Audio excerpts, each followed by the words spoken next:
Welcome back to the show. North Central SID Clark Teuscher joins us now. Clark, this is the big weekend of the fall that we've kind of come to expect great things. Cross-country nationals in Iowa, and the Cardinal men going in as the favorites. Yeah, they certainly didn't do anything to discourage people from counting them as that at the regional. It's one of the tougher regionals in Division III, and they won it going away by over 50 points. So it's certainly everybody's going to be looking at them this year. There's a couple of good teams out of the East region that the coaches have been concerning themselves with a little bit, trying to figure out the best way to attack that. But I don't imagine there's going to be too much of a change in the strategy as a whole. And individually, Michael Spain, he's undefeated this season. Conference champ, Midwest regional champion, Midwest runner of the year, 2 years running. Can we expect he adds national champion on Saturday? Because I know the team kind of seems to more focus on the team aspect when they get to that national meet. Mike will do whatever it takes to make sure the team gets the big trophy. He's not really that concerned with winning a national championship. He's a competitive guy, and he likes to win. And certainly if the opportunity presents itself, he's going to come in and finish the season undefeated. But the big goal for him is make sure his teammates are where they need to be in the race and winning the national championship as a team. And I'm sure something that doesn't surprise anybody that follows college cross country, Al Carius, named Midwest Region Coach of the Year, is voted on by his peers for the third straight season. Yeah, that's another trophy they should probably just name after him, because it seems like he wins it every year.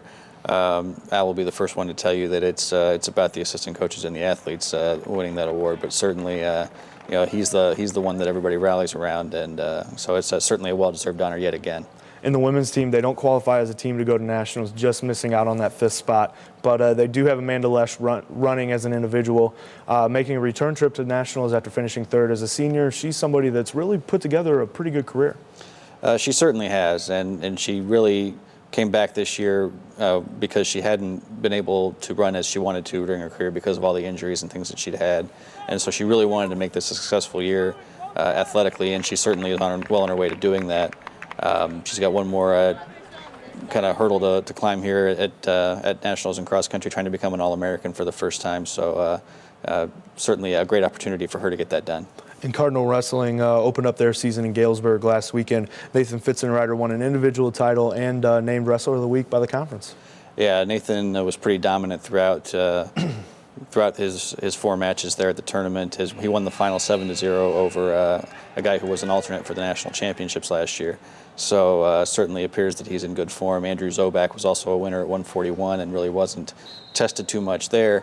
And we almost had another individual victory in the 285-pound class, Andrew Mendoza. He's a senior who's kind of been a backup his entire career. He's the #1 guy this year, and he came within a point of an individual championship there. So potentially some contributions in the upper weights as well this year.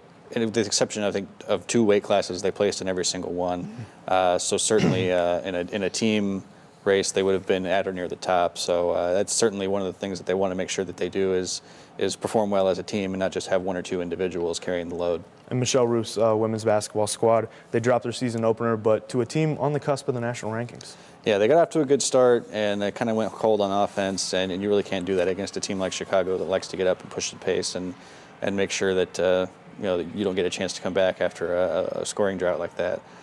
So they certainly been able to learn some things and take away from that and get ready for a couple of home games this weekend. Yeah, as you alluded to it there, quite a few basketball teams making their way to Gregory Arena this weekend. Tell us what's going on. Well, we've got on the men's side, we've got a couple of teams from the Midwest and then one from North Dakota that's making the trip down. Certainly looking to see what kind of team we're going to have on the men's side. They haven't played in regular season competition yet.